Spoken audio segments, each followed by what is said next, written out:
Umirtu an uqatilan nas hatta yashhadu an la ilaha illallah wa anna Muhammadar Rasulullah. Sampai mereka bersyahadat la ilaha illallah Muhammadar Rasulullah. Wa yuqimus shalah, dan mendirikan salat. Dijadikan dalil oleh para ulama, orang yang tidak salat diperangi. Sudah saya sebutkan tadi, diperangi bisa dengan senjata, diperangi bisa dengan ilmu dakwah. Ya. Maka dari itulah kalau pemimpin kaum muslimin punya kekuatan, perangi orang-orang yang enggak sholat dengan senjata, enggak masalah. Ya, kalau mereka ngeyel, enggak mau sholat, ikhwatul Islam azakumullah. Adapun kita enggak mungkin dengan senjata. Maka pada waktu itu kita perangi dengan apa? Dakwah, dengan ilmu. Kita ingatkan mereka, ajak mereka sholat, ingatkan tentang pentingnya masalah sholat, ikhwatul Islam azakumullah. Wa yutuz zakah, dan membayar zakat. Oleh karena itulah di zaman Abu Bakar, Pak, orang-orang yang tidak bayar zakat diperangi tidak oleh Abu Bakar, diperangi, Pak. Ya. Berdasarkan apa? Hadis ini ya, ikhwatul Islam azakumullah wa iyyakum. Wa yutuz zakah, fa idza fa'alu dzalika, apabila mereka melakukan ini, yaitu bersyahadat la ilaha illallah Muhammadar Rasulullah, mendirikan salat, membayar zakat, asamu minni dima'ahum, maka akan terpelihara dariku darah mereka. Ya, wa hisabuhum 'ala Allah. Ya, artinya bahwa orang yang melakukan ini darahnya menjadi haram, yang harus dihormati. Berarti Ustaz kalau tidak melakukan halal darahnya, tak dulu. Iya, karena mafhum mukhalafah itu, Pak, bisa dipakai kalau tidak bertabrakan dengan apa? Dengan apa, Mas? Dengan hadis, dengan Al-Quran dan hadis, dengan dalil. Ya, terkadang kan ada orang yang langsung mengambil mafhum mukhalafahnya tanpa melihat ada enggak dalil yang bertabrakan dengan mafhum mukhalafah ini, gitu kan. Saya berikan contoh. Nabi bersabda begini, apabila air telah sampai 2 kulah tidak akan membawa najis. Apabila air telah sampai 2 kulah. Berarti kebalikannya apa? Apabila kurang dari 2 kulah membawa najis. Sekarang 2 kulah berapa liter, Pak? 2 kulah itu sekitar 200 liter. Iya. 2 kulah itu sekitar berapa? 200 liter. Nah, kalau misalnya ada air 100 liter terkena percikan air kencing, tapi enggak berubah warnanya, rasanya, baunya, secara mafhum mukhalafah hadis itu najis itu hadir.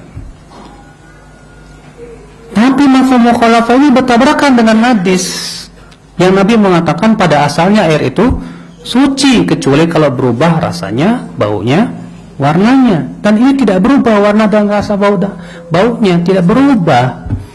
Maka mafhum mukhalafah ini bisa dipakai. Iya. Ketika Nabi mengatakan, siapa yang melakukan ini maka terpelihara dariku darahnya. Berarti Ustadz, orang yang tidak melakukan itu tidak terpelihara darahnya? Tak dulu. Yang seperti apa dulu? Karena orang kafir itu kan macam-macam, Mbak.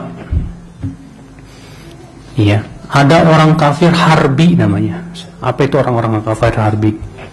Itu orang kafir yang memerangi kaum muslimin, membunuhi mereka dan mengusir kaum muslimin dari negeri-negeri kita, kaum muslimin. Maka seperti ini perangi, nggak masalah, dengan pedang, panah. Ada lagi orang-orang kafir yang tidak memerangi kita, bukan harbi. Nah, ini ada 3 macam. Yang pertama kafir dhimmi. Apa itu? Yaitu orang kafir yang berada di bawah kekuasaan Islam dan membayar jizyah. Yang kedua, orang kafir apa? Musta'man, yaitu yang diamankan oleh negeri kaum muslimin atau oleh individu kaum muslimin. Artinya di bawah keamanan dia. Yang ketiga siapa? Mu'ahad, yaitu orang kafir yang mengadakan perdamaian dengan kaum muslimin. Semua ini harus dipelihara darahnya. Maka Rasulullah bersabda, man qatala mu'ahadan lam yarah raihatal jannah. Siapa yang membunuh orang kafir yang sedang berdamai dengan kaum muslimin, dia tidak akan mencium bau surga. Ikhwatal iman, azakumullah wa iyyakum. Ya. Kemudian Rasulullah sabda, ya wahisa illa bihaqqil Islam, kecuali dengan hak Islam. Ya. Apa itu hak Islam?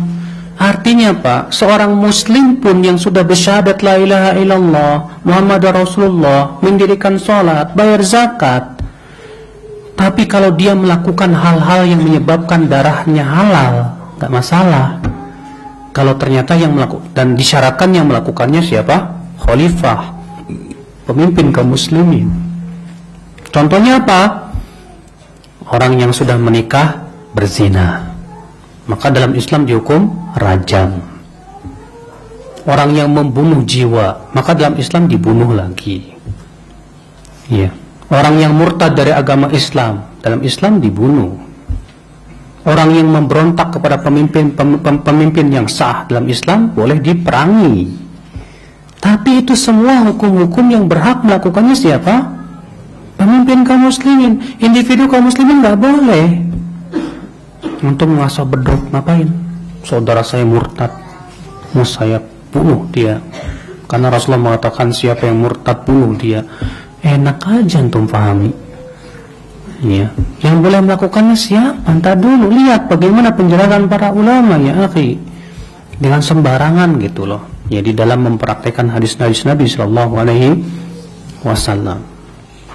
Ikhwatal iman, azakumullah wa iyyakum. Kemudian Allah Rasul sabda, illa bihaqqil Islam, kecuali dengan hak Islam, wa hisabuhum 'ala Allah taala, dan hisab mereka diserahkan kepada Allah Subhanahu wa taala. Artinya, kita hanya sebatas menghukumi yang tampak di mata kita. Adapun yang disembunyikan oleh dia, ya diserahkan kepada Allah. Kalau ada orang di depan kita, dia mengucapkan 2 kalimat syahadat, dia sholat, dia berzakat, ya udah kita hukumi dia seorang muslim.